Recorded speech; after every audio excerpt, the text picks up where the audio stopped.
Our apologies, folks, as it looks like we had some more technical issues that the rain affected there, as we had no audio for the first 2+ innings, or inning plus. Now we've got that corrected here. We're in a 1-1 ball game. Bases are loaded here in the bottom half of the second innings. I'm going to have to go through a lot of the things I've already talked about with you here today. And the people here around me are going to be thinking that I'm rehashing what I've said already. Either way, we'll bring it to you now.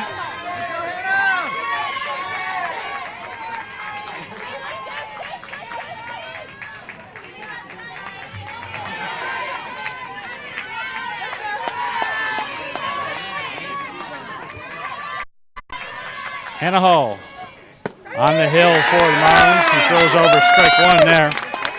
Got a lot of crowd noise. I'm going to turn back for you all, as it looks like everything is working now. As I have a few people sending me messages, they can now hear me. That one sent behind second base. Weddle lets it fall in front of her in right field. A run will come in and score. So Barry takes a 2-1 lead here in the bottom of the second. If you're curious why, Barry is batting in the bottom of the second. NCAA rules state that in the next game, the second game of the Super Regional Series, that the visitor becomes the home. Should we need another game here today to decide the best-of-3 series, it'll go to a coin flip to see who will be the home team. Either way, 2-run game here. 2-1 game here. One down here in the bottom of the second inning. McKaylee Kane, the catcher, is at third base. Tuttle is at second base, and Aiken is at first. And Hannah Hall wants a new softball, as that one was wet. Again, for those of you just tuning in, or actually all of you just getting to tune in and hear me, we had a little bit of rain right before the teams were going to take infield practice. And that pushed us back a good half hour with the start time. That one in there for strike two. No balls, 2 strikes now on Bailey Masterson. Masterson with an RBI double in the first inning, as Hull was able to strand 2 runners in the bottom half of the first. This time Masterson over to second. Up with it is Biondo. She throws over and gets Masterson, but another run scores. 2 RBIs now for the Vikings shortstop, and it's a 3-1 contest.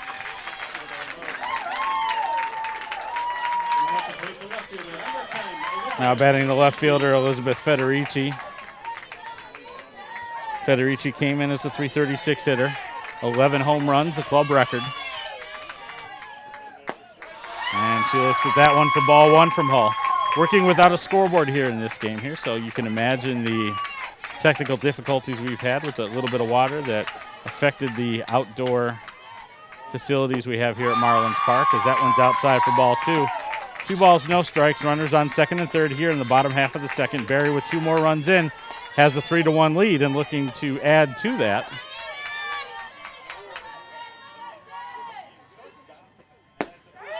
Hull's 0-2 pitch is in there.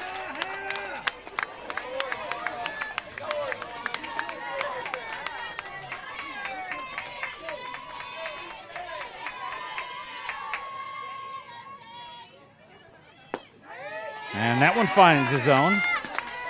Evens the count at 2-2.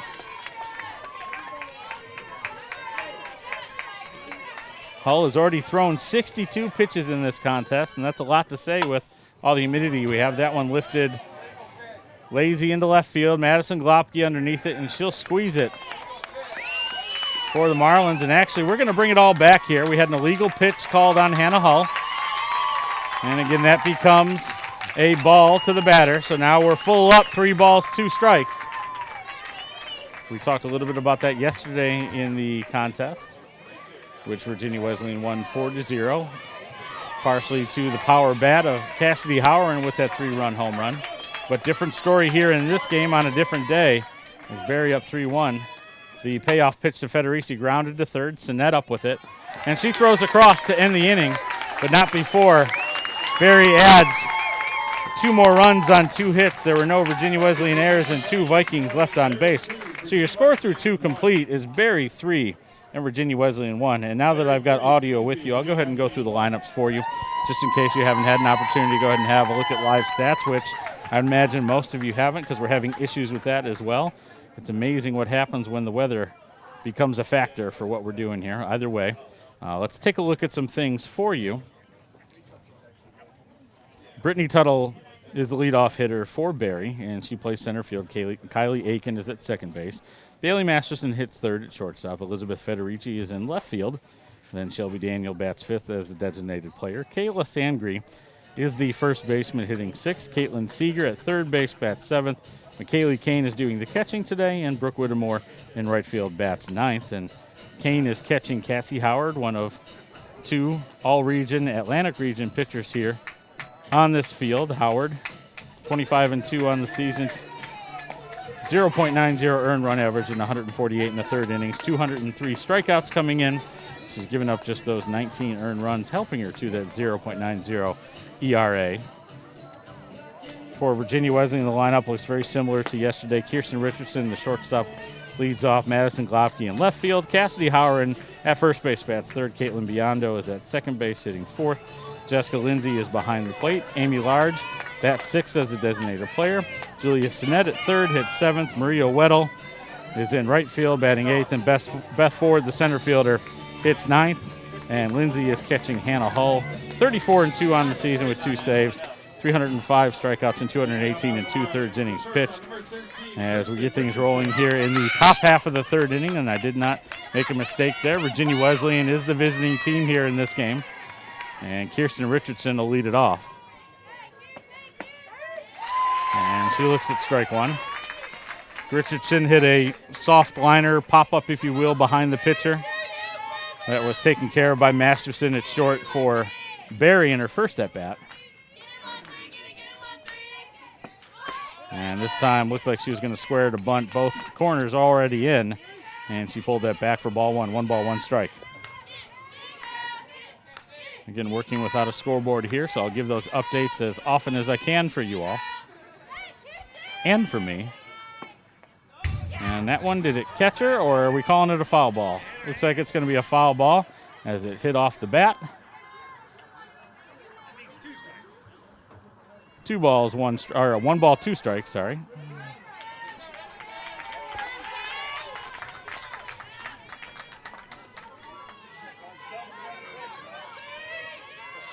Cassie Howard has a sign she wants from the Vikings bench.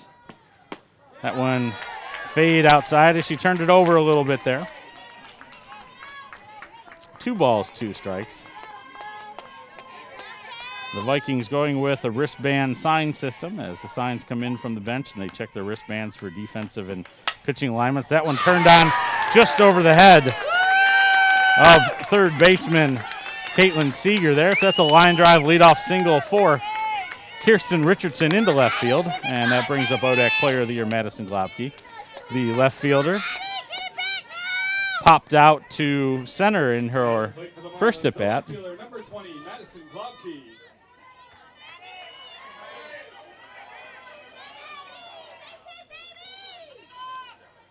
Good crowd here on hand at Marlins Park in Virginia Beach, and we'll be skirting the line of weather all day here. That one downstairs, as those of you that were able to see the video, and we apologize again for the audio issues that we had, but we're back with you now. And she had some issue there last inning of letting go of the ball. She threw 6 straight bad pitches there and was able to work around that leadoff walk, giving up just one run. And that one's in there, but Kirsten Richardson, the speedy shortstop for Virginia Wesleyan, slides in with her 41st stolen base of the season.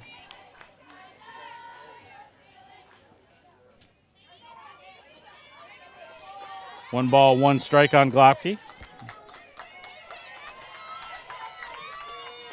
Richardson has only been caught 4 times this year.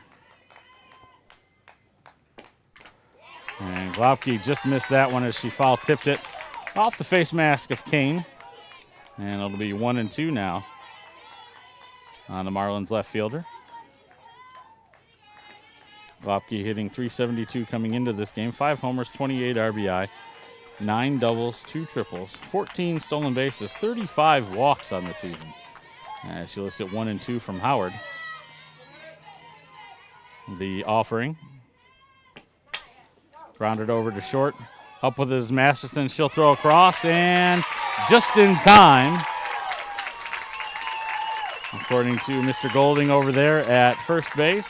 And that's the first out of the inning. More importantly, if you're a Vikings fan, it also kept Richardson at second. The first baseman, number 12, Cassidy Howard. Now up Cassidy Howard, and Howard in her first at bat sent Brittany Tuttle all the way to the wall in right center before she was able to haul it in. And Howard looks at ball 1 outside.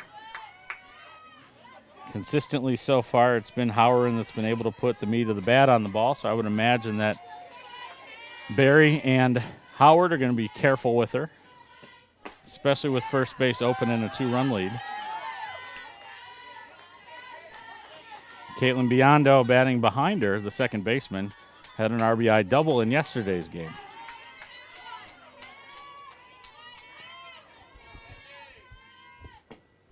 That one outside for ball 3. 3 balls, no strikes. And it almost looks like an unintentional, intentional walk situation. As Howard checks in with Miss Long behind the plate to get the count. Again, we don't have a scoreboard here for this game. The water causing some issues. That one outside and nowhere near the plate. So there's the unintentional, intentional walk to Howard. That her 44th walk of the season. Already the all-time ODAC leader in career walks as well as career RBI. She had 3 more yesterday to bring that career total up to 216. And I'm sorry, that's a ground ball wide of third. Diving try over there is going to end up knocking the ball away. Howard's going to be safe at second. The ball gets into the dugout. It looks like are caught in the fence. Can't really see here, not a whole lot of movement there. So that's going to go as a single and an error, allowing the score of Howard to come around and allowing Biondo to go all the way over to third. And importantly for Marlins fans is that's 2 runs in and evens the count at 3-3.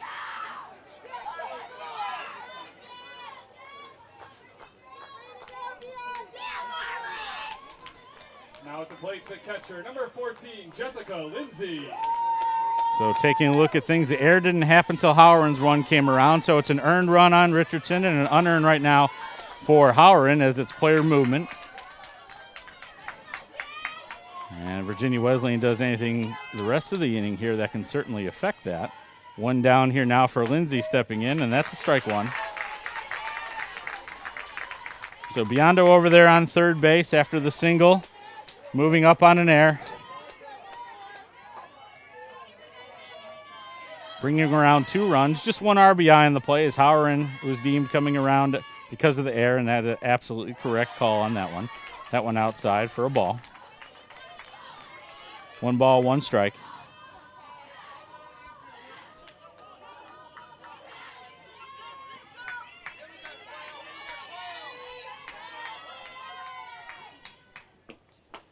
And that one a little too far up, maybe a little too far in as well. We'll go 2-1 now on Lindsay. 3-3 ball game here. We are in the top half of the third inning, so a lot of action so far and so little of game time. And you're curious how we're an hour and 18 minutes off the start time, and it looks like it was supposed to be a squeeze play, and Lindsay, the ball was grounded in, one of those mistakes that helps out Howard. And caught in a rundown is Biondo. She'll eventually be tagged out there. So that's out number 2.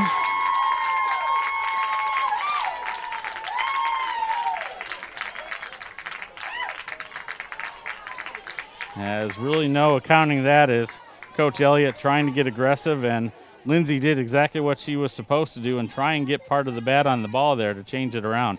Kane did a nice job being able to corral the ground ball pitch from Howard cleanly, and then the rundown erases Biondo at third for the second out. That one outside, ball 3, 3 balls, 1 strike now on Lindsay.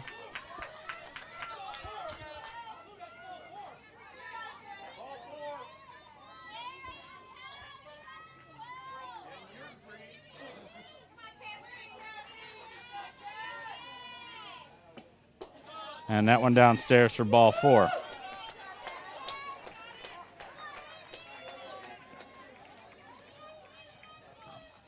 Now at the plate for the Marlins, the designated player, number 25, Amy Large. Stepping up now is Amy Large, the designated player. She had a base hit in her first at bat between the hole of first and second. As we're in a 3-3 game here in the top half of the third inning. Swing and a miss there by Large for strike 1.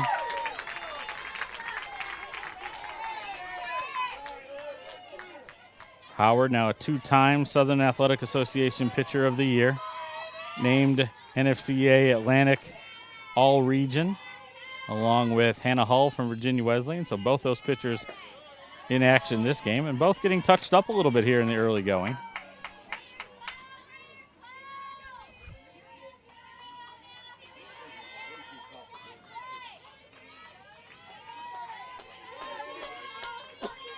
Large ready, Howard ready. And the pitch, Large turns on it, pops it up behind first base. Looks like it's going to get to foul territory. It does, and the right fielder will come on in and make that play as Whittemore squeezes it to the end, the top half of the third inning. But for Virginia Wesleyan, 2 runs on 2 hits. There was 1 Viking air and 1 Marlin left on base. Your score through 2.5 is Virginia Wesleyan 3, Barry 3. We'll be back with you here in Virginia Beach in just a few moments.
Shelby Daniel will lead things off in the bottom half of the third inning for Barry.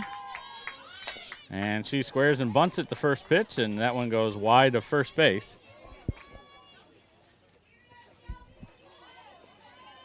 For strike 1. They must have called an illegal pitch again. That's what it looks like they did, an illegal pitch. That one will find the zone.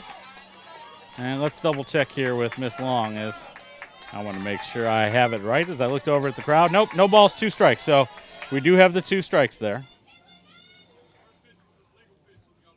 There we go.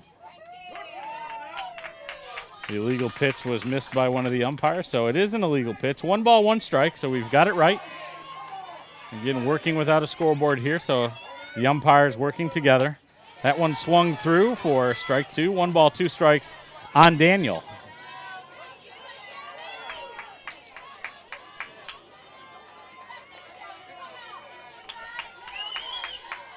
Hull having to grind this game, a different story than yesterday. And Daniel swings through that one for strike 3. Now to the plate, the first baseman, number 18, Kayla Sangri.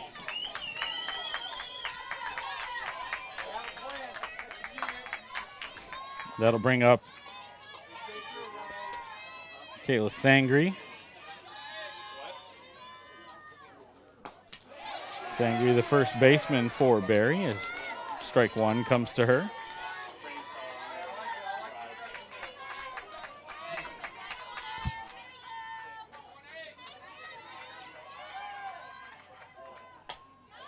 And that one fouled off, making it 0-2.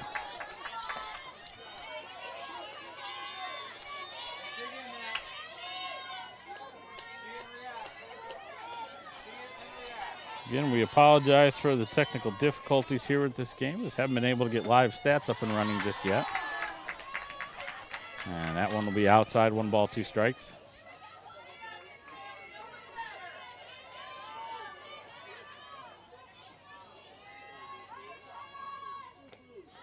That one's outside, and Sangri did a good job not to offer at it.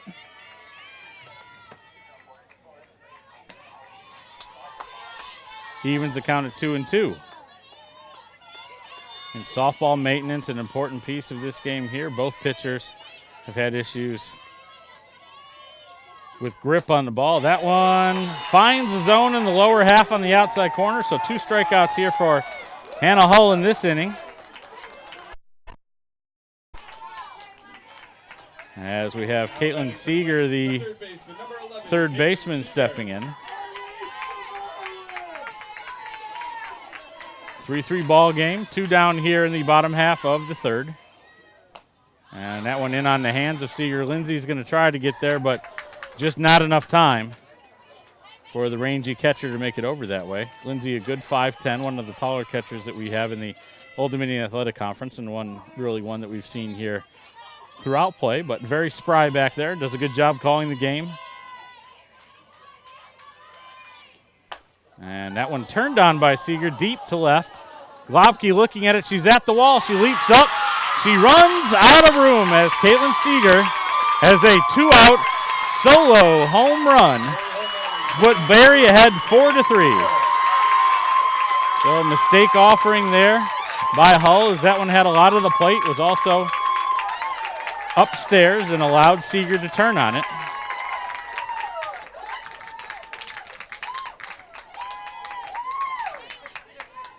And that'll bring up the catcher, McKaylee Kane, now. Now to the plate, the catcher, number 16, McKaylee Kane. That for Seeger, the 7th home run of the season and her 26th RBI.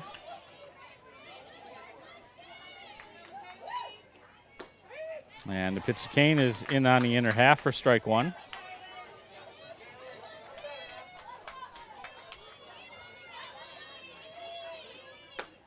That one's upstairs, even the count at 1-1.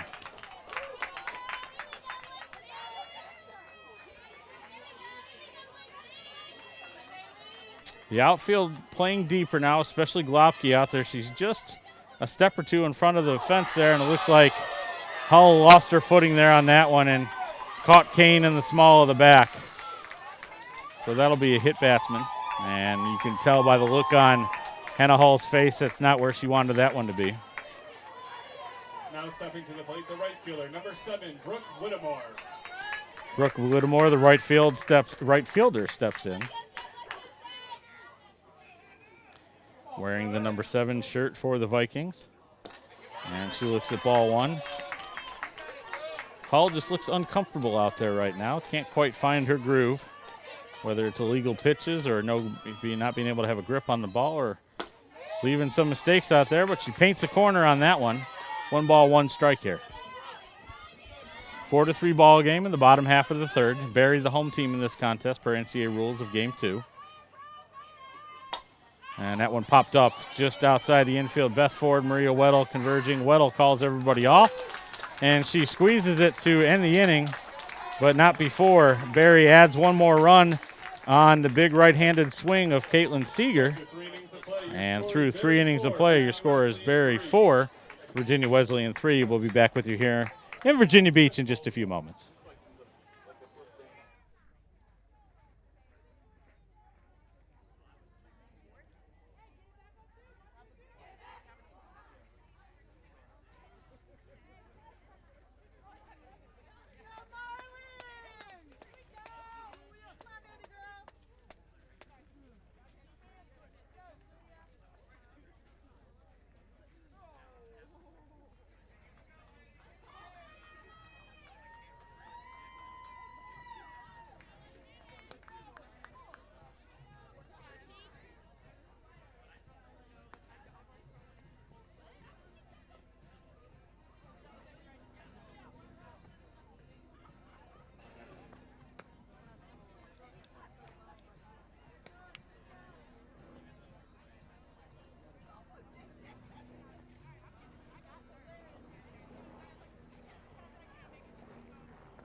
Leading things off here in the top half of the 4th inning for Virginia Wesleyan is third baseman Julia Sinnett.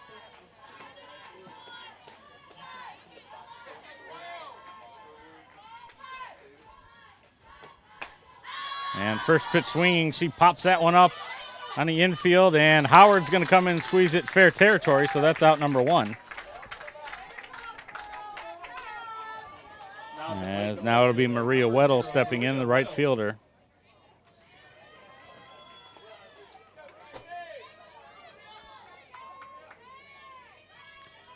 As we actually had a computer go down up here, folks, so we're working on getting you the scoreboard updated. As we'll go here to the top half of the 4th inning now with 1 down. Scoreboard updated for everybody. And that's more than we can say about the park right now, as we're down a scoreboard due to the electrical issues we've had. And that one fouled straight back by Weddle.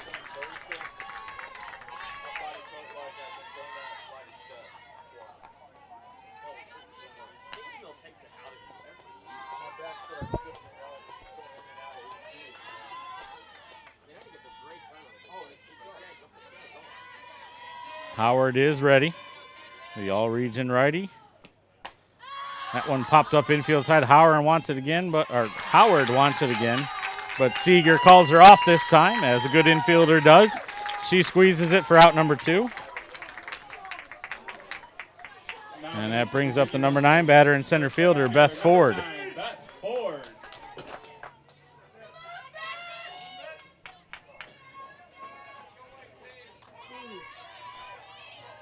Again, I don't have live stats to give you here right now, but we'll work on try to get some sort of feed. And that one squared the bunt, pulled it back up the middle. Diving try over there at second base by Aiken, but it gets under her glove. And into center field for a 2-out base hit for Ford. And that brings up Kirsten Richardson as we go back to the top of the order. Now at the plate, the shortstop, number 13, Kirsten Richardson. Richardson with a line drive single to left field, her last time up. Stole her 41st base while on the dirt out there. And that one downstairs in the dirt. Ford took off on the first pitch, and no chance of getting her on that one, as Kane did a nice job to come up with it cleanly, but too much speed was taken off the pitch, and Ford was able to go in standing up. 1 ball, no strikes now on Richardson, as she's got a Marlin out there in scoring position now. 4-3 ball game in favor of Barry here in the top half of the 4th inning. And that one is in there for strike 1. 1 ball, 1 strike.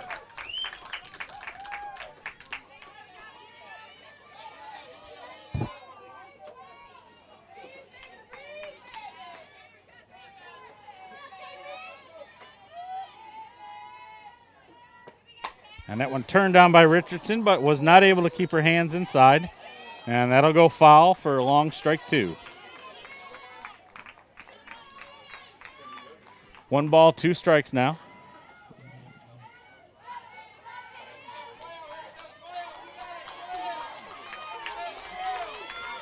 Howard, her next offering will be her 62nd of the game. 33 strikes so far. And she'd like to see that percentage up a little bit higher.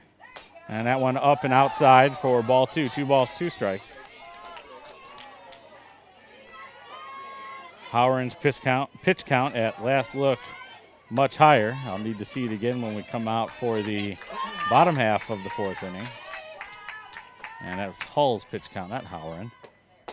And that one in her half. Did it find the plate? No. Are we going to check to see if she went around? That's also no. So the count runs full, 3 balls, 2 strikes. As umpiring crew doing a nice job talking with each other, working with the defensive team to get the proper checks in. And the payoff pitch. That one just off the plate, maybe a little high as well. And it's a 2-out walk now, so 2 runners on for ODAC Player of the Year left fielder Madison Globke. The left fielder, number 20, Madison Globke.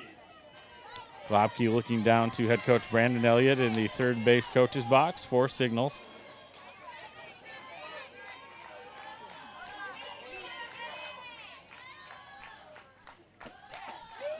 And that one's in there for strike 1.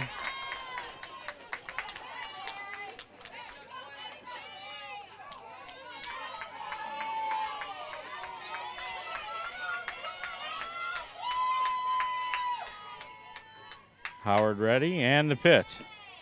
That one's off the plate, even in the count at 1-1. Globke yet to get uncorked in these 2 games.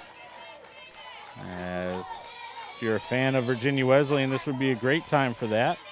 If you're a Vikings fan, you'd like to get back in with a 1-run lead. Globke sends that one straight back to the fence here, getting the attention of those of us back here behind the plate in the press box area, as well as the news television personnel also here recording this game.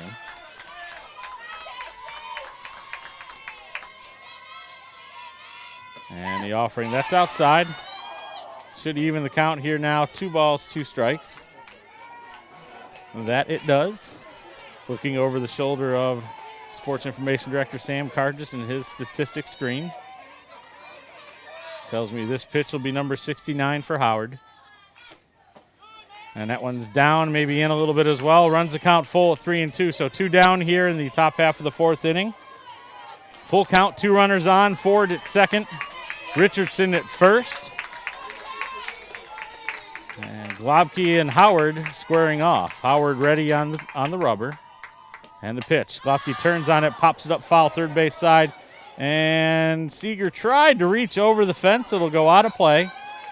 And it's probably a wise decision, as you never know what the top of a fence has in store for forearms in favor of cuts and things like that. But a good effort nonetheless by the Vikings third baseman. We'll do it again at 3-2.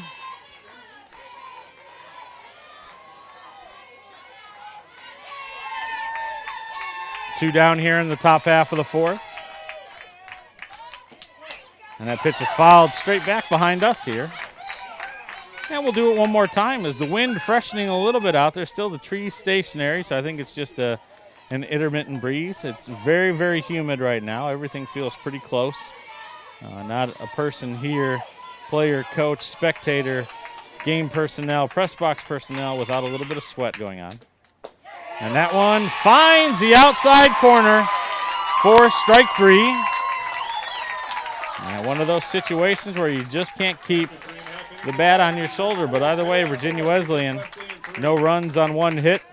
There were no errors and 2 Marlins left on base. Your score through 3.5 is Barry 4, Virginia Wesleyan 3.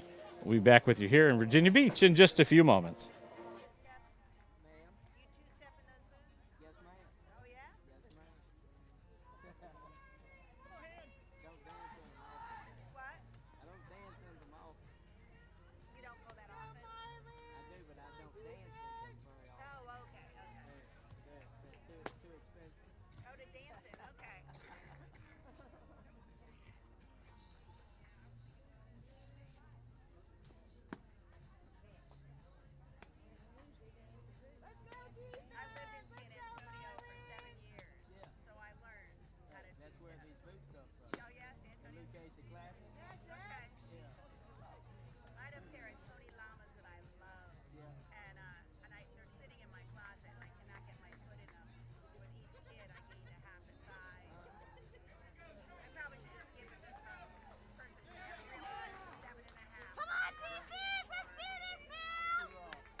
Brittany Tuttle leading off against Hannah Hall, the leadoff batter for the Vikings, and she keeps the bat back there for ball one.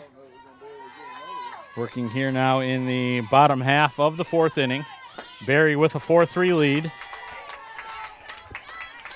These two of the best teams in the country. Barry ranked number 4 in the latest NFCA poll. Virginia Wesleyan has been number 1 all season. And that one swung through for strike one. 2 balls, 1 strike now on Tuttle.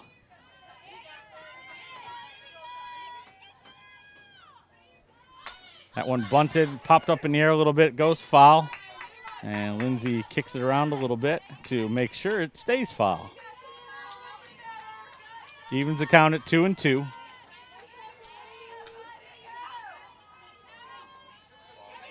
Hannah Hall, the reigning National Player of the Year, National Rookie of the Year, out there in the circle, getting touched up a little bit here today. And that one popped up third base side, left field side. Glopke coming in, foul territory. She'll make the play. Not quite a dead run, but enough to have to range over to come get it. And that'll be the first out here, the bottom half of the fourth inning. Number 6, Kylie Aiken. As that out came on a 2-2 pitch.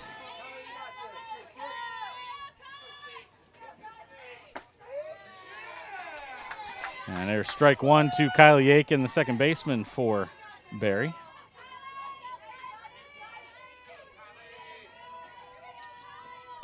And that one was upstairs, but offered at it anyway and fouled it away.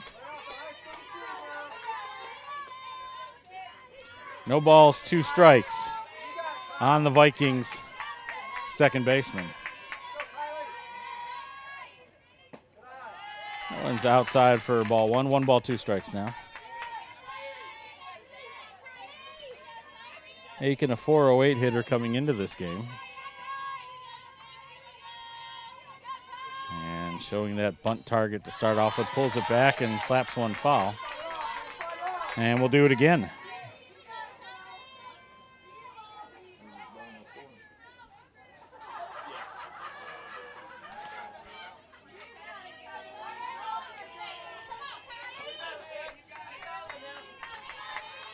Balls coming in all over the place for home plate umpire Linda Long, as both benches have buckets of turfus and towels in there to try for a little bit of ball maintenance. That one upstairs as Hull held on a little bit too long there. Evens the count at 2-2.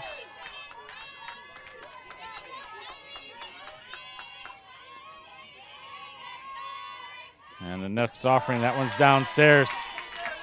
So we go full, 3 balls, 2 strikes on Aiken.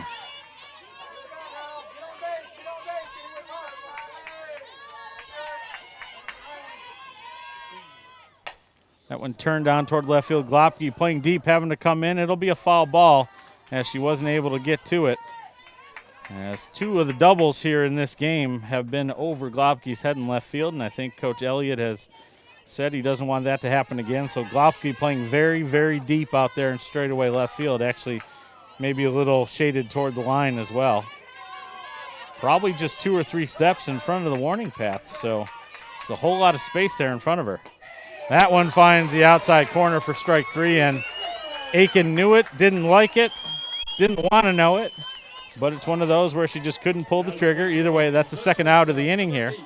And now we get the shortstop, Bailey Masterson, steps up.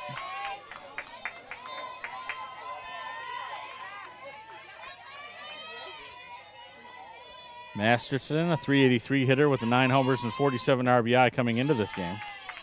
Now she looks at ball one.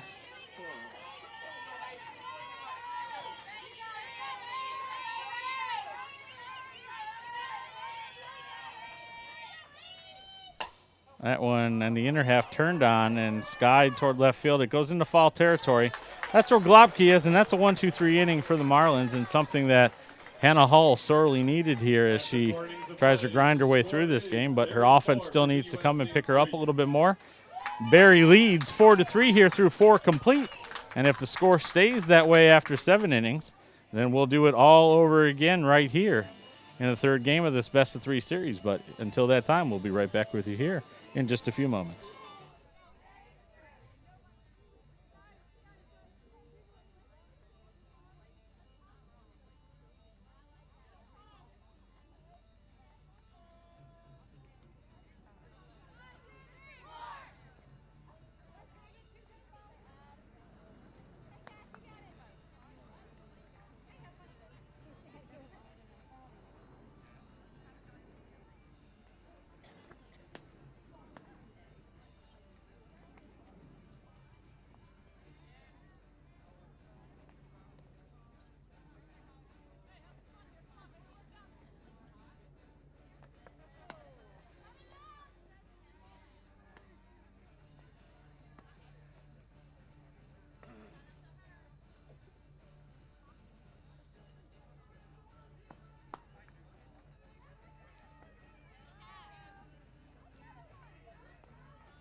baseman, number 12. It's 3-4-5 in the top half of the fifth inning for Virginia Wesleyan, as Cassidy Howard, the first baseman, leads things off. Howard ready, and she throws over strike one. Howard is flied out to deep right center and walked today.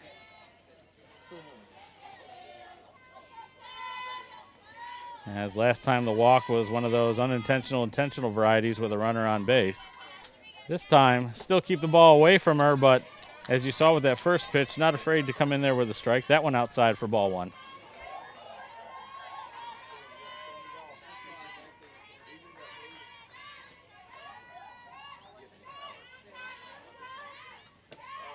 That one's outside for ball two. 2 balls and a strike.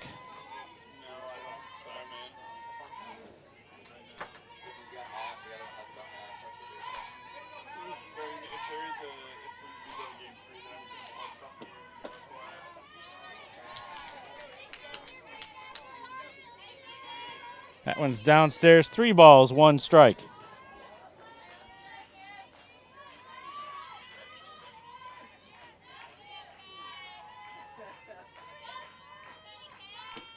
And that one's upstairs for ball 4. So the second walk today for Howard.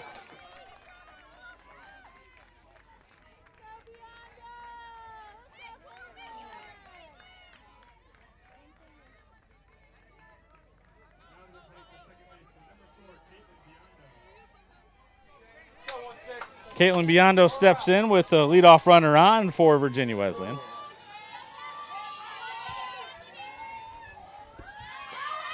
And running on the first pitch is Howard, and she'll steal second base. And not a rare occurrence for Virginia Wesleyan with those top 3 batters, as we know that Richardson has 41 now with her steal. Madison Glopke has 14. And for Howard, and that's her 24th on the season. And the pitch to Biondo was a ball, so now runner in scoring position. The potential tying run is out there at second base in Howard. And you can see the dirt coming up a little bit there, as it's pretty close to mud there on her left shin for Howard at second base. And that one also off the plate, 2 balls, no strikes to Biondo.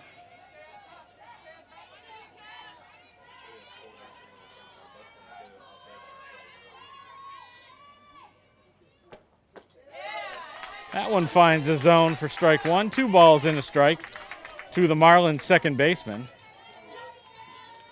Barry leads here in the top half of the fifth inning, 4-3.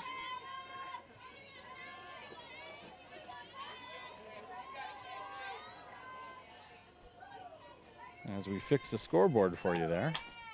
And that one fouled back. Evens the count at 2-2.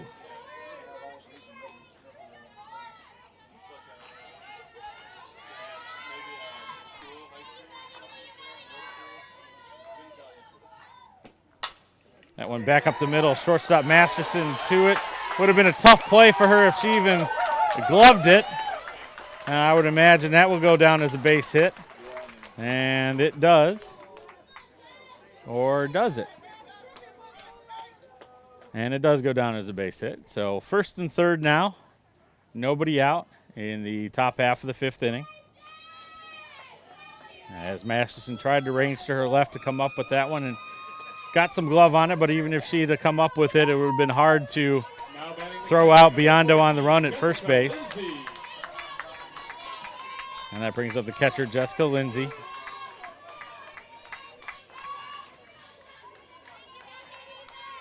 Lindsay with 2 runners on out there, first and third, as she was caught in a difficult position in her last at bat. So they tried a suicide squeeze, but it was... There we got a action first and third, is taking second base without a throw is Biondo, as the throw went right back to Howard at first. No such thing as defensive indifference in softball, though. And we now have second and third with a 1-0 count on Lindsay. And we'll talk more about that situation in a second here. Lindsay turns on that one toward left field, and it'll go foul by a couple of feet. Crowd thought it was a little bit closer than it really was, but that was still plenty foul. Evens the count at 1-1. Lindsay in her last at bat was caught in a tough spot as they tried a suicide squeeze, but the pitch from Howard was her fourth or fifth ground ball type of the game where it really didn't get very far, so there was no way for her to put the bat on the ball. And Michaela Kane behind the plate did a very nice job to pick up the pitch cleanly and started a rundown to get Biondo out in between third and home. So that erased that threat for the Marlins. But now Lindsay has a more traditional chance here. Runners on second and third, nobody out. 1-1 count on her. Howard ready. And that one finds the corner. 1 ball, 2 strikes. Howard does a nice job with some late movement. She turns the ball over with each one of those fastballs on the outside edge. So it's got a little bit of a tail to a right-handed batter.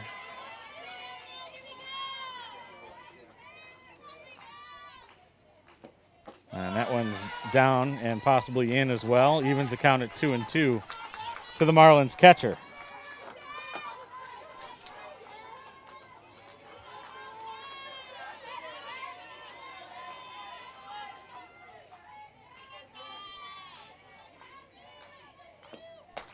And Lindsay swings through that one. Was out of the zone a little bit, but that'll be the first out here in the inning, and that'll bring up Amy Large. Now batting for the Marlins, the designated player, number 25, Amy Large. Large has a single and 2 trips to the plate today. And she'd love to do that again as that base hit was through the hole between first and second. And looks like first and third are going to come tight on this one.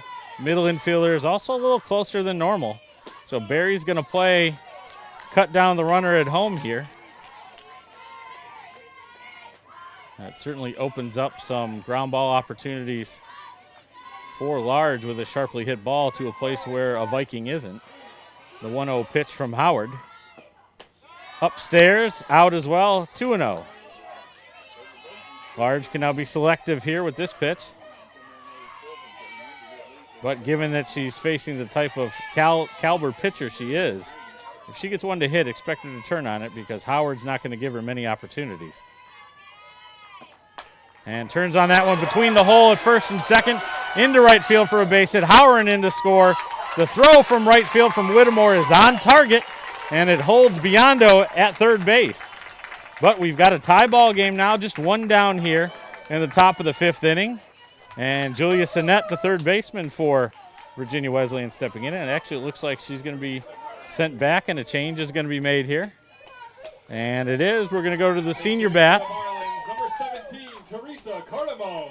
The senior bat of Teresa Cardamone, number 17, will step in now. And Cardamone has a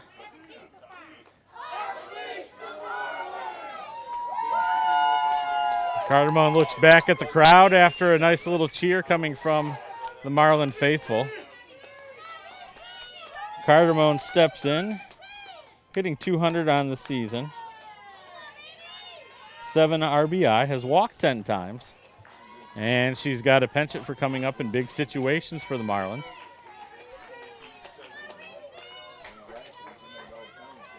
Senior has been the designated player for them, can play some first, can play some catcher. And she looks at ball 1 as Howard let go of that one too early. As you can tell, the name of the game here for Barry here, at least as far as a pitching standpoint, is to keep the ball down in the zone against the Marlins, try to get them to top it over to that solid infield for Barry. Runners on first and third with just 1 out. And 1 run in already for Virginia Wesleyan as we're 4-4 here in the top of the 5th. And Howard is 2-0 here to Cardamone.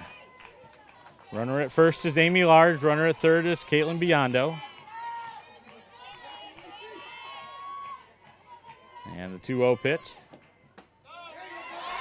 Cardamone thought about it, but kept the bat on her shoulder for ball 3, so 3-0 here.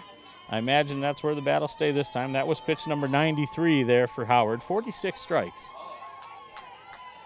So we're just short of a 50% strike rate right now. That one off the corner and outside, so that's a 4-pitch walk to the pinch hitter, Cardamone, and that'll bring up Maria Weddle with the bases loaded and 1 down. Decisions to be made by both teams here as Coach Elliott is coming back to Linda Long behind home plate, going to make a change to the order here. I imagine we're going to get a runner at first base for Cardamone as Sinette's going to come back in. She was going to re-enter and play defense anyway. So the third baseman back into the contest for Virginia Wesleyan, and will take up her normal spot in the field and back in the order as Weddle has a word with Coach Elliott. Right fielder, number 0, Maria Weddle.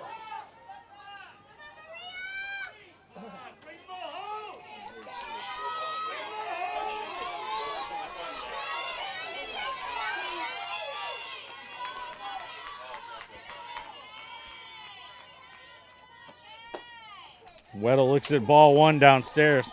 So that's 5 straight pitches out of the zone by Howard.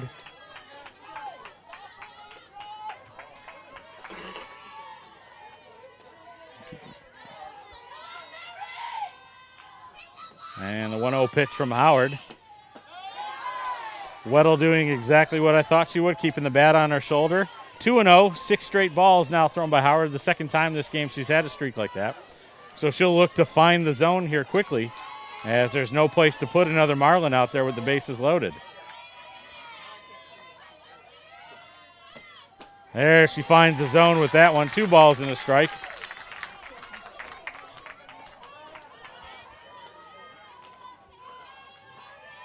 One down here in the top half of the 5th inning. We're all square at 4 apiece. And Weddle slices that one down the first base side foul. Evens the count at 2-2.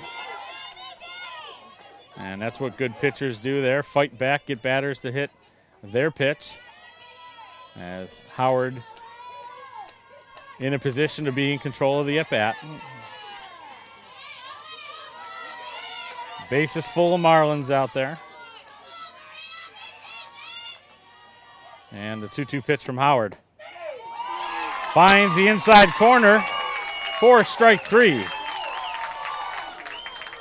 Importantly for the Vikings, if you're a Viking fan, that's the second out of the inning. Everybody can go back and play normal defense except the corners as Beth Ford steps in, the center fielder. She had a base hit back up the middle her last time up, and very adept at bunting, and with Biondo over there on third, a runner fleet of foot enough that you can have a little bit of fun with some runner motion. Ford stays in place that time in the batting order and takes ball 1, so not even showing a slap posture.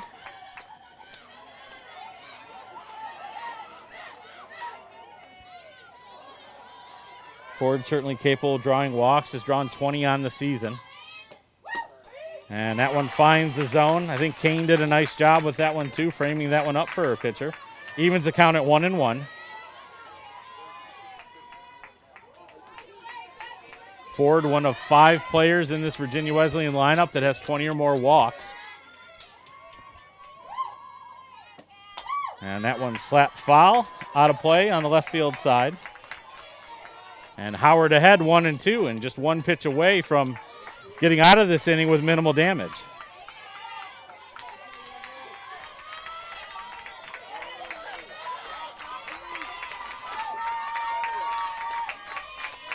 Howard ready, Ford in the box.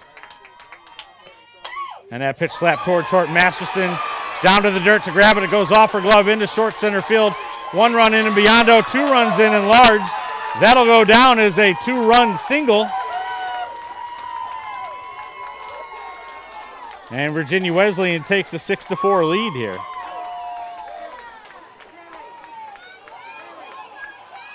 Masterson was shaded over toward the hole between short and third as that one was hit maybe a step or 2 left of left shortstop view, left of normal shortstop positioning. So now 6-4 lead for the Marlins here in the top half of the 5th inning. Still 2 runners on with Sinette at second and Ford at first. And back to the top of the order for Kirsten Richardson. And first pitch, she turns on it. And foul of third base, wide of third base. As we see a few people in the crowd turning around, taking a look at the skies as the wind freshens a little bit here. And to be honest with you, a little bit of that breeze feels good as it's been pretty stagnant up here in the press box. Yep. Men's soccer coach Chris Mills looking at the weather next to me. Assistant women's basketball coach Brittany Glasgow agreeing with his assessment. And that one looked like it was off the corner. 1-1.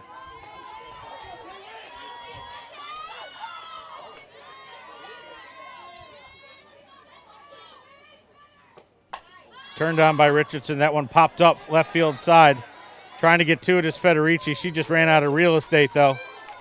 As there's about, I'd say, 6 to 8 feet of crushed gravel between the grass and the fencing. And she pulled up a little bit just before getting to the fence there. 1 ball, 2 strikes now on Richardson. Howard is ready. And that one downstairs outside as well for ball 2.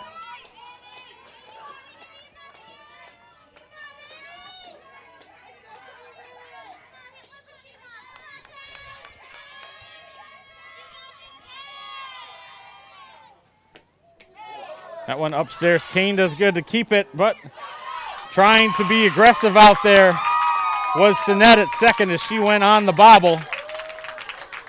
And Coach Elliott having a word with her on that one, as you got to be sure that it's gone when that happens. Either way, that'll be the 3rd out of the inning here. As you always say, baseball and softball never make the 3rd out of the inning at third base because you can still score from second. But for Virginia Wesleyan in that inning, they pick up 3 runs to take a 6-4 lead as we head to the bottom half of the 5th inning with Barry coming to bat. We'll be back with you here at Marlins Park in Virginia Beach in just a few moments.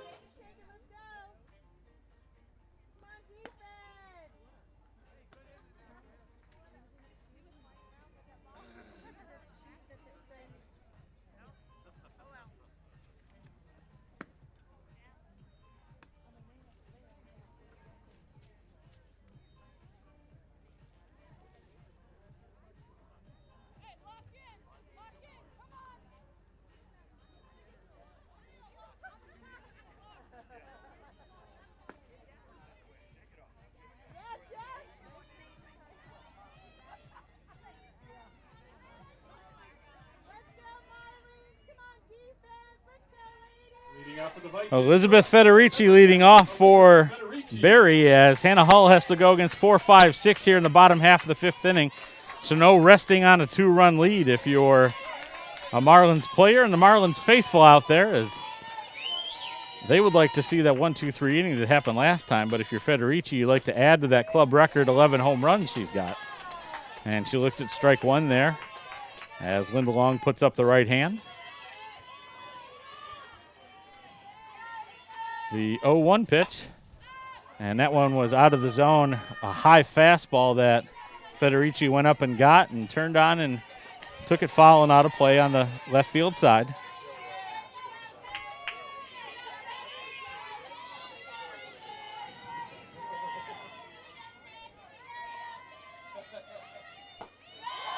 And that one upstairs, 1 ball, 2 strikes now on the Vikings left fielder.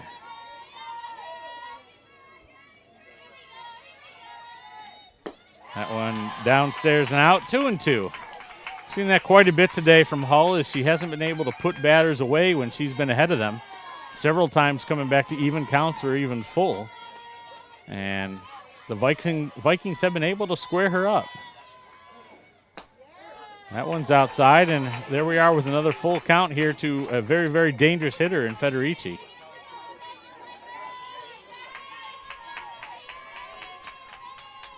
And that one down the middle, and Federici missed it, pops it up to short.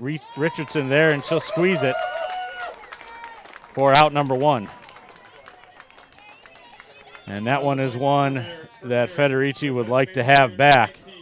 And she's telling Shelby Daniel that that one was there to be had as the designated player for Barry steps in.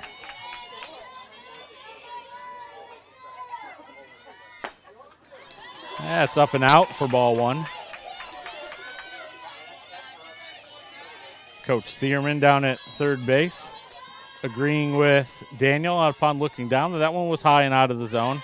That one fouled straight back, and we'll even it up at 1-1.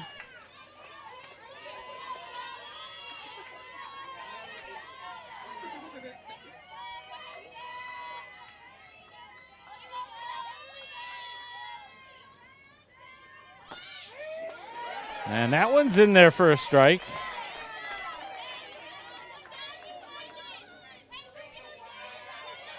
Makes it 1 ball, 2 strikes now on Daniel. And that one popped fouling out of play first base side, so we'll do it again. You know, all these foul balls go into places that haven't been treated and have a lot of water with them, so having to do a lot of ball maintenance in this game here. That's upstairs. Ball 2, 2 balls, 2 strikes. So same thing continuing here. Very controlled yet aggressive. When they get behind an account, working their way back into a favorable situation. That's what we have here, the 2-2 pitch downstairs. So we're going to go full for the second straight batter. 3 balls, 2 strikes. Hull got Federici to pop out the batter before. We'll see what happens here with Daniel now, as the payoff pitch is on the outside half for strike 3. Hannah Hull records the strikeout, and that'll bring up Kayla Sangri, the first baseman.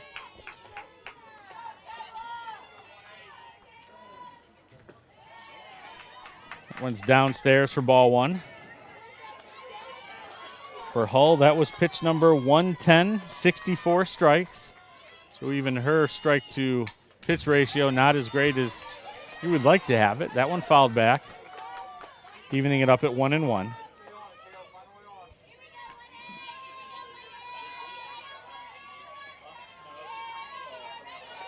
Field is held up very well out there with a little bit of water that it took before the tarp was reapplied before the game. That one just off the inner half as Sangri stayed there and was willing to take a hit by pitch if it clipped her a little bit, but nothing doing, just off the plate on the inner half. 2 balls, 1 strike.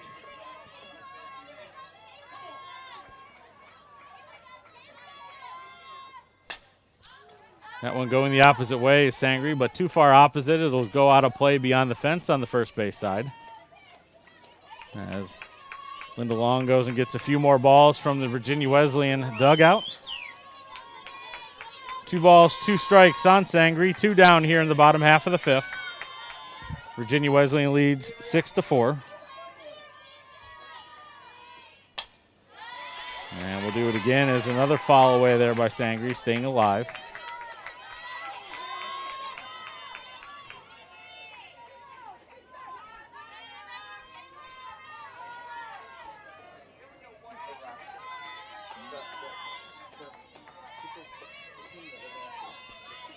And the 2-2 pitch. Downstairs, whole lot of dirt on that one, and we'll go full for the 3rd straight batter this inning. So the workload for Hull continuing here as she's shaking out that left arm like there's something going on. Maybe still not loose today. Sometimes you just have those days. That one back up the middle by Sangri into center field for a base hit. Good job of hitting. A very, very nice at bat for Sangri there. And the Vikings have something doing here with 2 down. And Caitlin Seeger stepping to the plate. Seeger took Hull deep in her last at bat for a solo shot. And she got a lot of air under it and sent Glopke all the way back to the fence. Glopke tried to park underneath it and just ran out of room trying to reach over top and go get it. Probably needed another 5 or 6 feet more of space. That one's up and out for ball 1.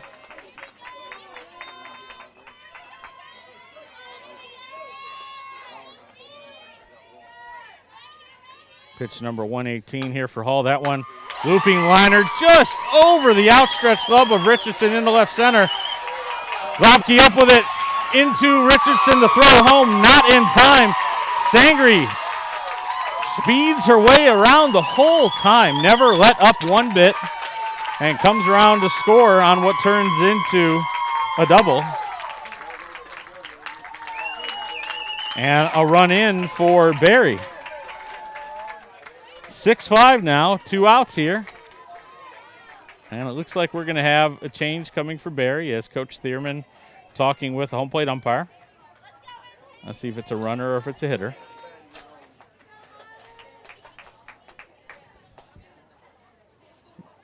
Kaylee Kane slated to bat, and it looks like she'll continue to do so, as we'll have a pinch runner, number 27, Bethany Hunt, pinch running at second base.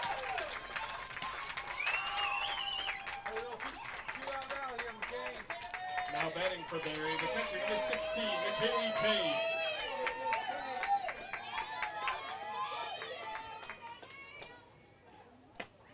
And that one clipped her shoulder. She's looking like it did. I thought I might have heard a little tick there, but we're going to stay here. And it'll be a ball to McKaylee Kane, the catcher. And that one spins over to the corner for strike one. 1 ball, 1 strike. And Hannah Hull wants another ball, as she's saying her hand, maybe the ball also a little wet as she goes and grabs some dirt. She's got a towel out there with her and working on that left leg to try and find some sort of dry material. And there's strike 2. 1 ball, 2 strikes now on Kane.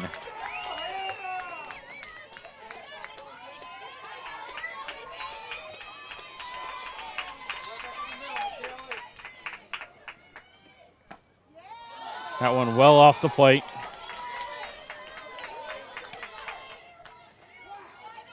Evens the count at 2-2.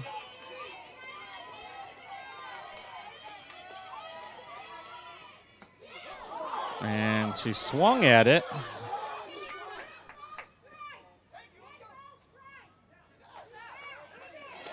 That's a dead ball strike. So here's the situation, folks. She swung at it, becoming a batter.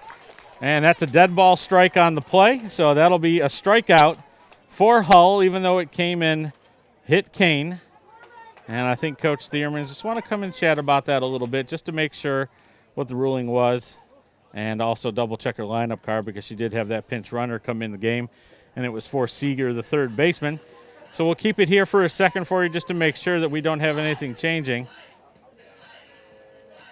And it looks like they're chatting about it here. Not too much of an argument put up by Coach Thierman, so that's exactly what the situation was. She swung through it, and the ball came through and hit her, but she had already become a batter at that point, or a non-standing there, being able to take a hit-by-pitch batter, if you will. I'm not sure exactly the way to characterize that. Either way, it's the end of the inning, so we head to the 6th with Virginia Wesleyan leading 6-5. We'll be back here at Marlins Park in just a few moments.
Richardson. And leading things off is the shortstop, Kirsten Richardson, the Marlins leadoff batter. And she was at the plate last time when Julia Sinet was thrown out at third base trying to advance on what she thought was going to be a more wild pitch, but Kane did a nice job to get enough glove on it so that it came down right in front of her, and she was able to throw out Marlin's third baseman at third. Richardson, first pitch swinging, tops one over to third, throwing across. Did she hold the bag? Yes, she did. And that'll be an out there is Seeger, who returned to the game. Throws across over there to Sangre for out number one. For the Marlins, the left fielder, number 20, Madison Globke. Madison Globke up now. Globke 0 for 3 on the day. She's flown out to center, grounded to short, and struck out looking. And what kind of word do we have in here?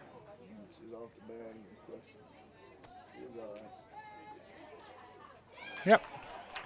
Coach Elliott wanted to check and see if she was off the bag there at first, and nothing doing, as it looked like here from this angle. And again, I certainly don't have a great angle from things, but it looked like she held the bag. But it was one of those bang-bang plays, and Seeger's throw had a little bit of height, a little bit of wide of the bag, but Sangre did a nice job. Globke looks at ball one.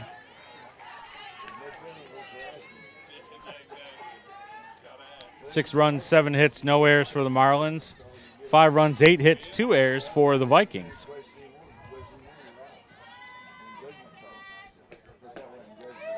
That one finds the zone. Kaylee Kane doing a nice job of holding that one there for Linda Long to have an extra look at. 1 ball, 1 strike. That was pitch number 110 for Howard, so both she and Hull well over the 100 pitch mark now. That's upstairs for ball 2, 2 balls and a strike. And, of course, 100 pitch is not nearly the benchmark it is in baseball for softball. Still, it takes energy to bring those in, and while soreness and range of motion may be more natural for softball, you still get tired. And that one's upstairs, ball 3, 3-1.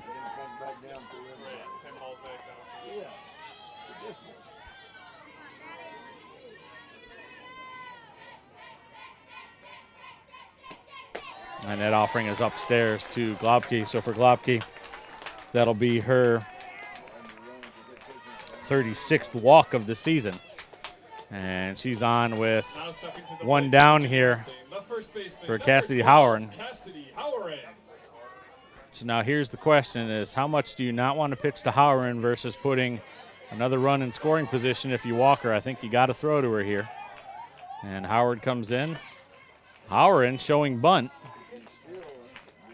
And Coach Elliott thinking on his side he needs 1 more run, and the best way to do that is to get Globke into scoring position for Biondo, even with 1 down in the inning.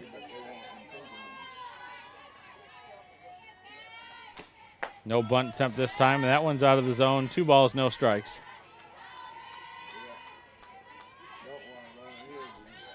Here in the later innings is where the checkers becomes more of a chess game.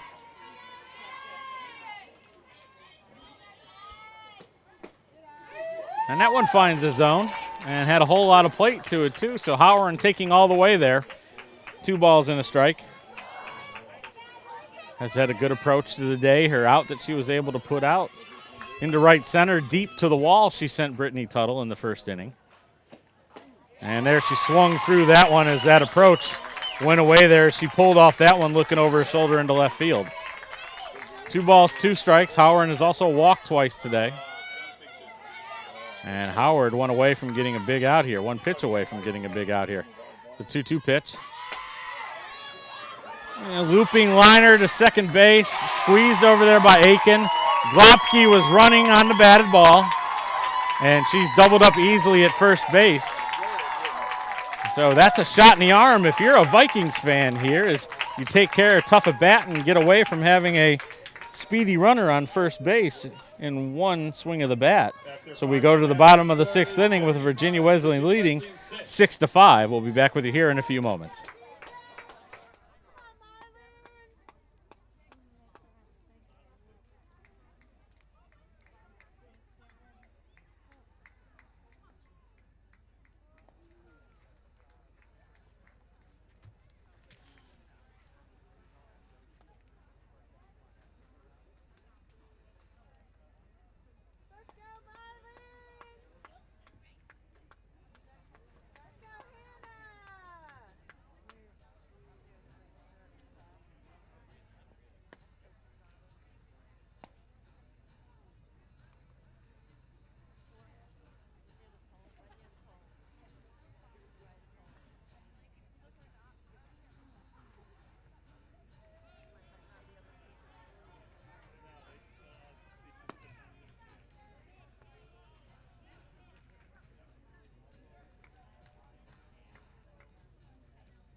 And it'll be Whittemore leading things off here in the bottom half of the 6th inning.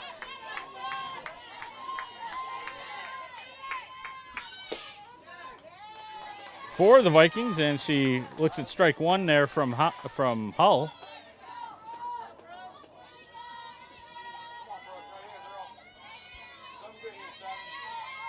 The 0-1 pitch. That one finds the zone, making it 0-2.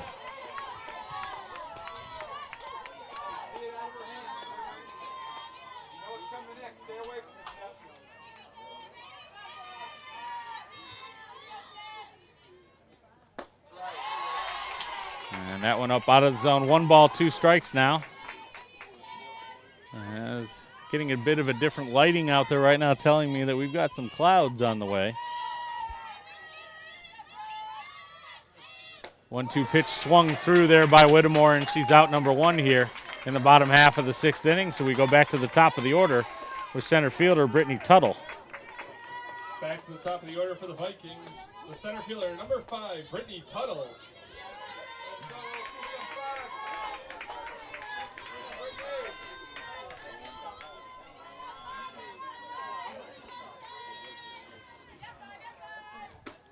Tuttle takes strike 1 from Hull. And still working on trying to get you some statistics to look at. Some statistics to look at, as we may have some internet correction here.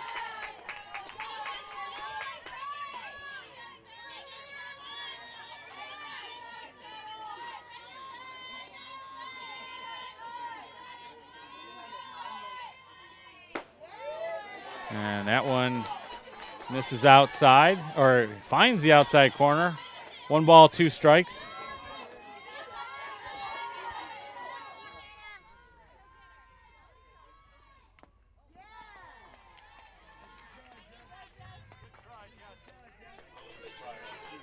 That one fouled off and evens the count, or keeps the count at 1-2. That was for Hull, pitch number 131, 78 strikes.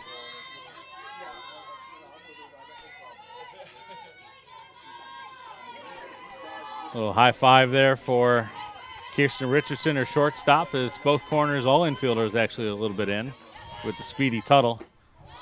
And Tuttle thought about offering, nope, pulled back as Linda Long checks with Alan Riggs down at third base, and he says no, she did not go.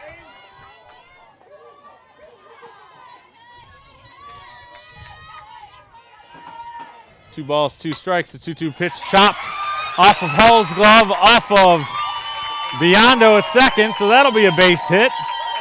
Kind of a little bit of a Plinko game if you're a Price is Right fan, so a 1-out single for Tuttle. And that puts a speedy base runner on the pass now, as Tuttle has stolen 42 bags on the season. So Second baseman, number 6, Kylie Aiken steps up, and she undoubtedly benefits from Tuttle getting on base, a 408 hitter, and I'm sure a lot of that with action in front of her from Tuttle.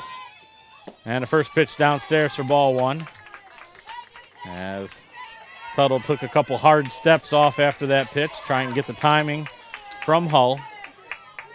Aiken, like she did in the last at-bat, showing that bunt target to Hull, and it seemed to disrupt her.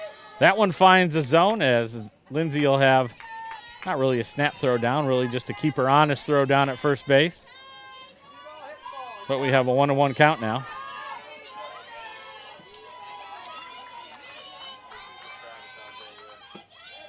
That one off the plate. Lindsay tried to bring it back for Miss Long to have a look at, but nothing doing. His indication is that it was downstairs.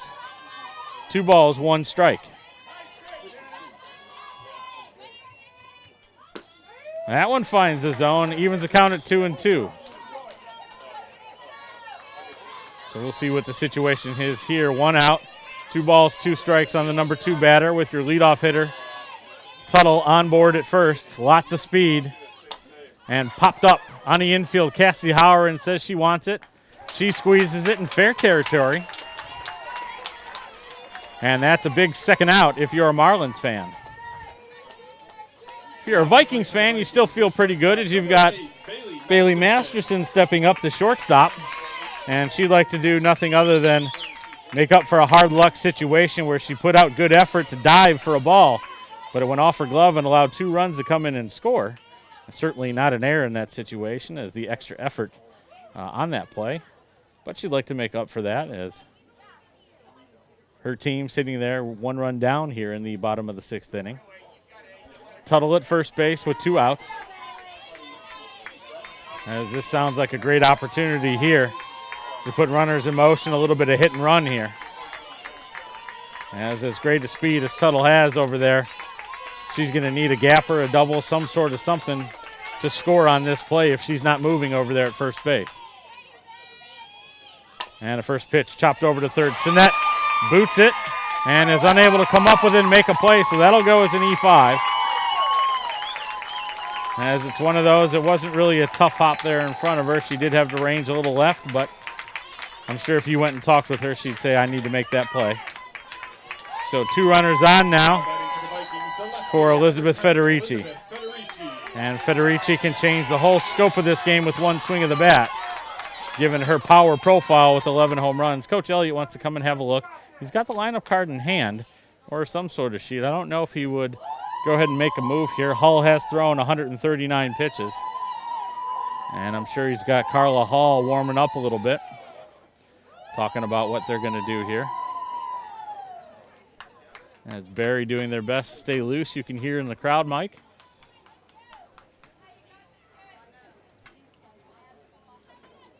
And very much looks like the decision here is that Hull is going to stay in the game, and I'm sure that was always the case. Is you ride your All-American until she just can't go anymore.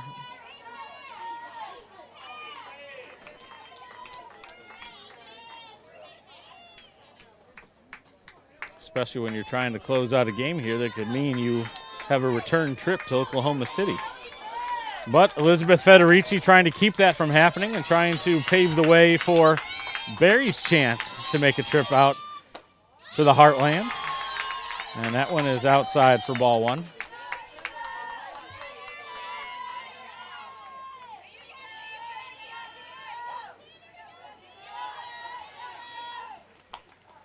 Coming inside with that one there, and off her fists was that pitch, and foul for strike 1. 1 ball, 1 strike as continues to get a little bit darker out here, as I think there might be a little bit of weather on the horizon.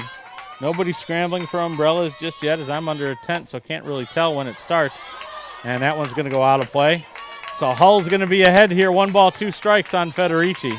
2 runners on, though, with Tuttle at second. Certainly will score on any ball that finds outfield grass.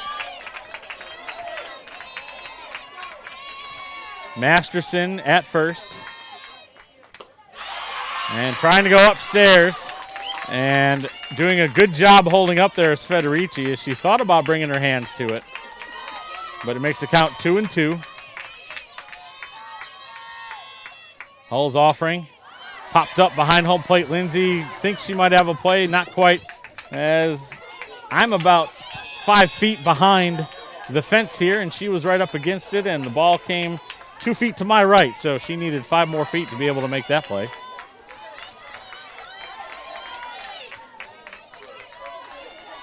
We'll do it again at 2-2 as Lindsay taking a long look into the dugout to get the signs from Coach Elliott and his staff for this pitch. And the offering off the outer edge. Runs the count full to 3-2. This will be pitch 146 coming up for Hull. And this time I wouldn't be surprised that if this is her last batter here, if Federici gets on, we try to change things up facing Daniel. Although Daniel has gone down on strikes a few times today. That one turned on, lined into left field, a base hit. Glauke up with it. Tuttle's going to come around to score and tie this game. Masterson held at second as a nice play by Glauke in left field to make that happen. And we're even up here in the bottom of the 6th inning.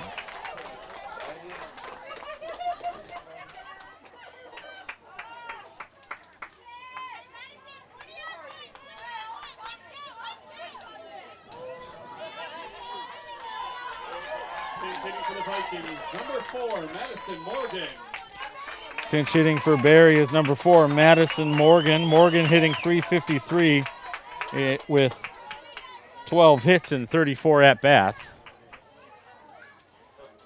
And she steps in as Daniel on the day had struck out 3 times, twice swinging and once looking. So this is a different look for Hull in this position in the order. And looks like, are we going to do a little bit more with some changes? Looks like we're going to get a runner somewhere, as number 21 has come off the bench. That's Jenna Telshaw. We saw her yesterday. She was the catcher. As we see people starting to scramble for raincoats and umbrellas, as it looks like the clouds are starting to let loose. And unfortunately, I've got my iPad in front of me looking at stats and whatnot, and there was just an alert given to me that we've got some weather coming in. So we'll see what we can do about getting the rest of this game in.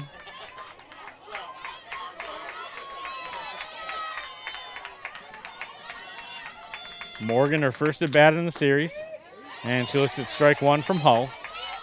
2 runners still out there. Masterson on second. Or no, the runner, I'm sorry, Telshaw on second. Federici on first, and Morgan swings through that one for strike 2. Federici coming up with that big base hit to left field to tie this game 6-all.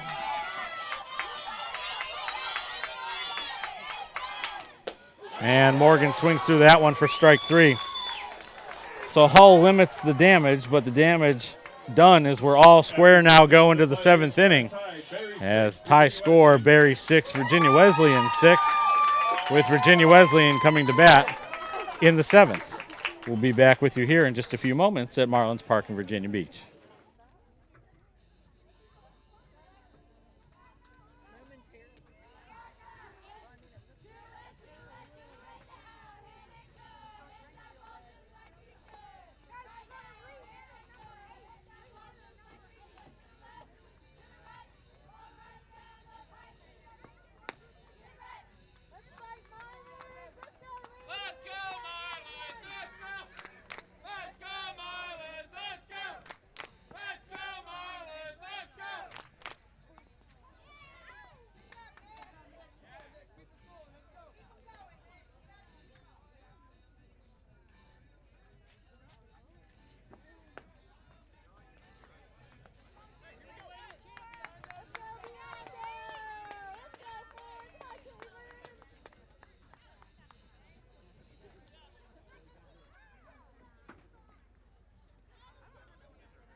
And instead of looking at stats there in the middle part of the inning, I was looking at weather report. As looks like we've got a lot of green with a little bit of red and yellow coming into the area.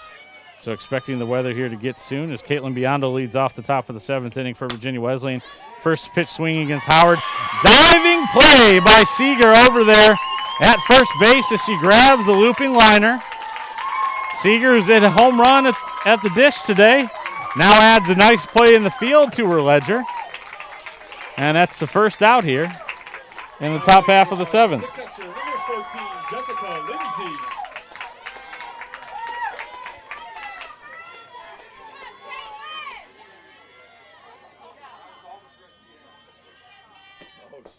And that one downstairs to Lindsay for ball 1. So what do we have as a situation here, folks, is if the weather does come and if it is extended and forces us to not play any more ball today, we do have tomorrow as a rain date. Come back and continue this contest and possibly play a second one if it is needed based on the result. That one finds a zone for strike 1, 1-1. What we can't do is go to Monday because Monday is unavailable, especially with teams needing to be in Oklahoma City probably by Wednesday, maybe Thursday at the latest, for the National Championship Series. That one's upstairs.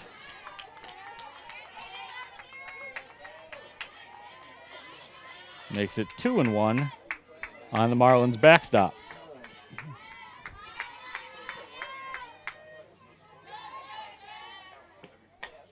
Lindsay fouls that one straight back. And we'll do it now at 2-2. That was pitch 123 for Howard. So both all-region pitchers well into the tank here. See how much they have left as we continue this game. As I can tell you, neither probably wants to come out of the game.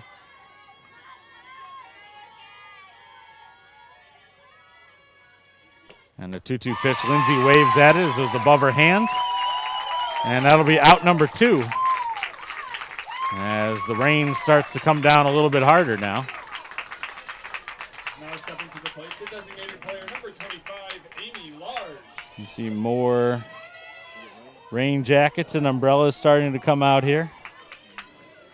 A few invited VIPs stepping into the press box tent. As Amy Large steps in. That one's upstairs, ball 1. McKaylee Kane tried to hold it there for her. But Linda Long had nothing doing with that pitch. Probably a little up, maybe a little out as well.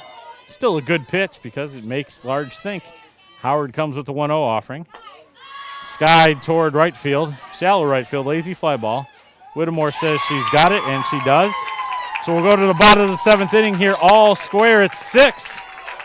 And Barry has a chance to either we continue playing ball here or go ahead themselves and take the decision here in Game 2 of this regional, super regional, at Virginia Beach on the campus of Virginia Wesleyan University.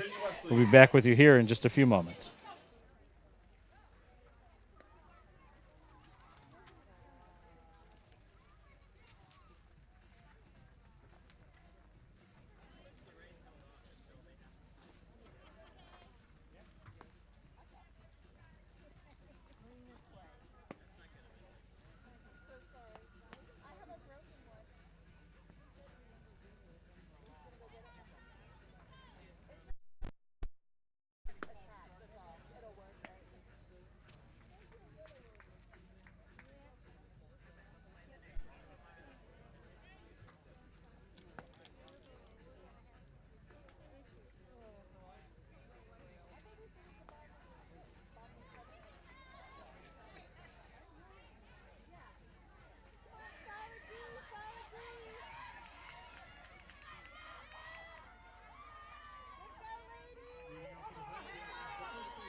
Kayla Sangre, the first baseman, leading things off for the Vikings against Hannah Hull. Is pitch number 150 is pop foul out of play first base side.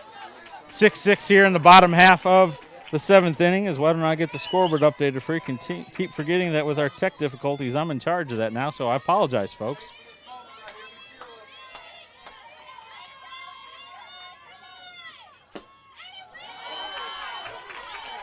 That offering is downstairs. 1 ball, 1 strike.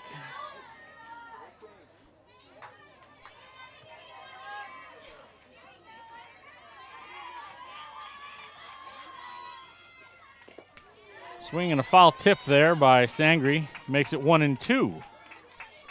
All it takes now is 1 run if you're a Vikings fan.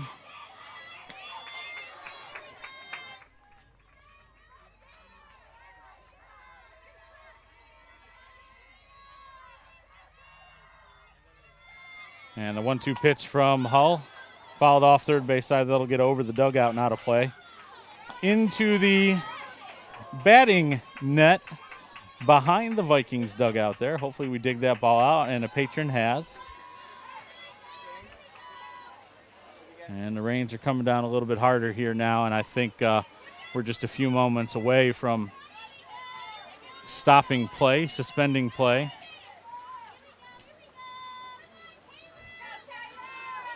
As it's only a matter of time before Hull and Howard, both pitchers, won't be able to keep their hand dry regardless of what they have out there. As the dirt's going to get wet, and Coach Elliott right now is going to come and talk to Linda Long, and yep, that's what's going to happen here. We're going to pull it in, and I'm going to probably see the tarp come out. Hang on a minute. Nope, it's just going to be the umpires chatting right now.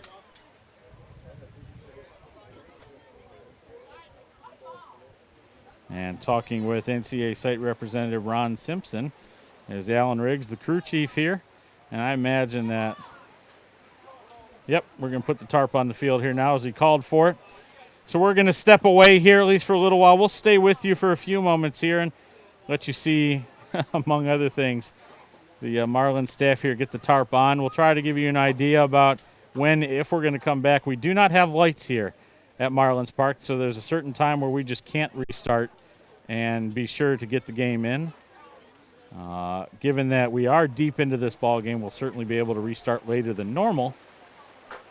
So we'll just have to see how it works out here for the rest of us. But for both teams here, Berry College and Virginia Wesleyan, we'll step away for the moment.